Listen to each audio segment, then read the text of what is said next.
This Torah class is brought to you by TorahAnytime.com. Today, in Panama, there is a very special Rebbitzin. Her name is Linda Tawil. Linda Tawil is known for two incredible things. First and foremost, she gives shiurim that are today videoed all over South America and Central America, in places such as Chile, Panama, Argentina, and Mexico, and many, many other countries. Over the years, she went personally to these places, but ever since COVID, many of her daily shiurim are seen on Zoom. As a matter of fact, once Zoom started, she got people from all over the world. She got speakers from all over the world to give shiurim to all these thousands of women that are interested in her Torah and her Yerushalayim and inspiration in South and Central America. Another thing that the Rebbitzin has done is started a wonderful organization called Sha'arei Chesed. Sha'arei Chesed in Panama has many gemachim. They provide food for mothers who just started their families, just had a little baby. They provide food for people in hospitals and for the families that come, the members in the family that come together for the chaylim in the hospitals. And they have so many things that they do. They provide food for the needy. One of the things that's so amazing, there's some families that could afford food, but they can't afford desserts. And the Sha'arei Chesed organization goes to these pastry shops and gets desserts for these people. But a number of months ago, Rebbitzin Tawil called me and she said, many times you have spoken for us and you're always the one telling us stories. Now today I want to tell you a story, but it's a story within a story within a story. And she said, I think that you will be so inspired by it. And of course she was so right. And so I want to begin by telling you a story, and you will see in a few moments as this story develops how this can really affect every single one of us throughout the world. And I'm telling you, Torah Anytime does get listened to all over the world. I was just in Eretz Yisrael for the first days of Sukkot, and people were coming over to me from so many different countries saying that they see TorahAnytime.com. And because of that, we have decided to tell this story so that it could inspire and elevate so many people around the world. You see, in January of 22, Rebbitzin Linda Tawil read a book by a wonderful writer called Nachman Seltzer. Nachman Seltzer wrote a book called A Tiny Taste of Heaven, which was printed by ArtScroll. He wrote it many years ago. Rebbitzin Tawil just happened to read it in January of 2022, and it told a story about somebody, and of course I interviewed that person as well, who's a woman in Los Angeles. Her name is Nava Ben Moshe. Ben Moshe is her family name. She's married to Yair Ben Moshe. And the story that Nachman Seltzer wrote was about this wonderful couple in Los Angeles, that they are very involved in many things. He's involved in real estate. She's involved, obviously, in taking care of her children and giving shiurim. She has an organization called Ma'or, a kiruv organization. And both of them are very busy. But one day, Yair called his wife and said, listen, I've rescheduled all my appointments for tomorrow. I want to spend the afternoon together with you. I've arranged carpool for our children.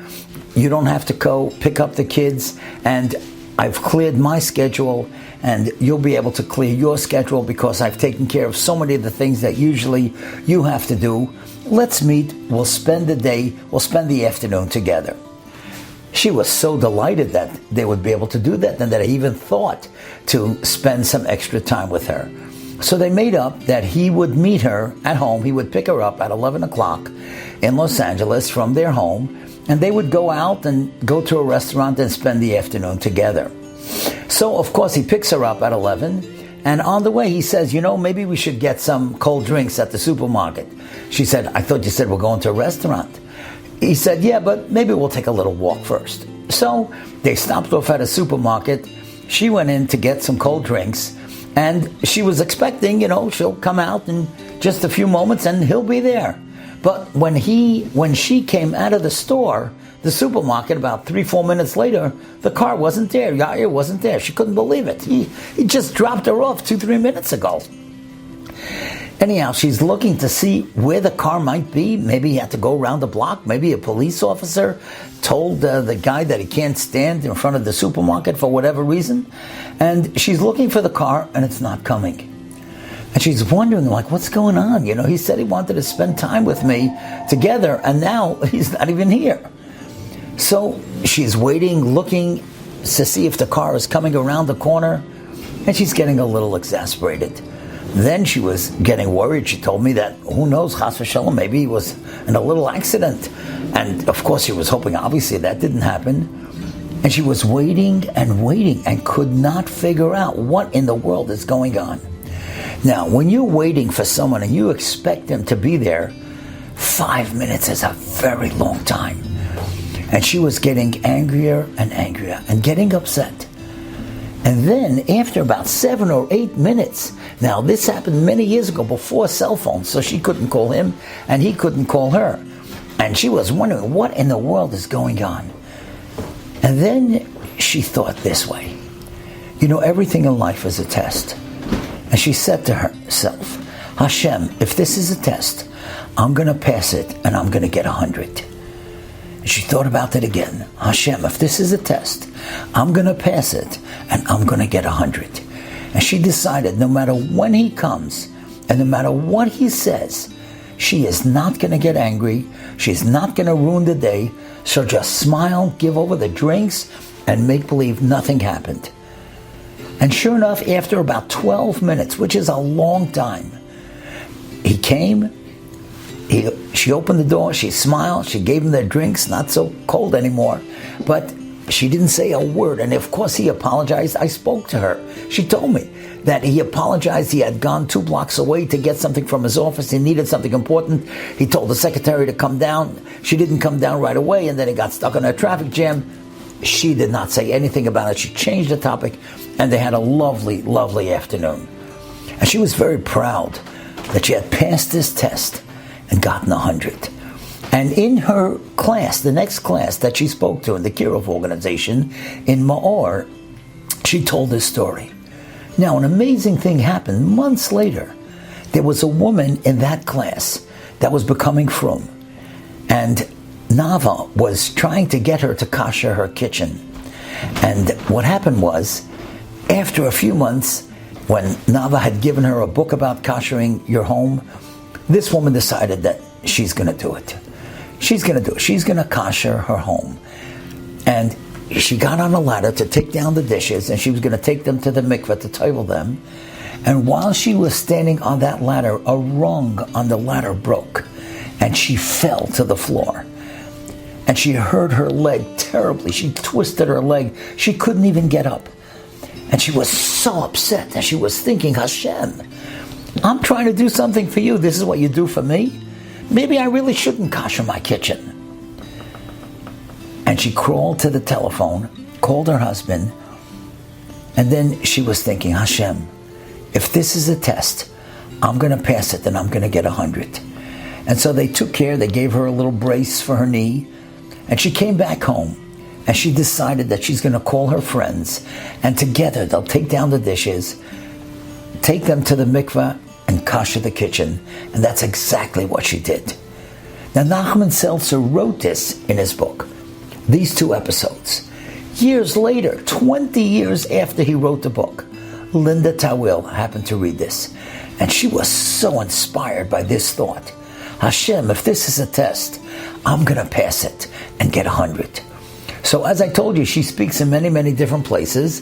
And the Rebbetzin told me that she was in Argentina, in Buenos Aires. She was going to be there for 12 days.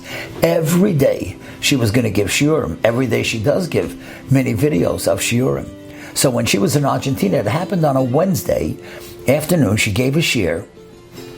And she said to people, life is filled with tests. And if we're able to verbalize it, say it, if you say it out loud, Hashem, if this is a test, I'm going to pass it and get 100.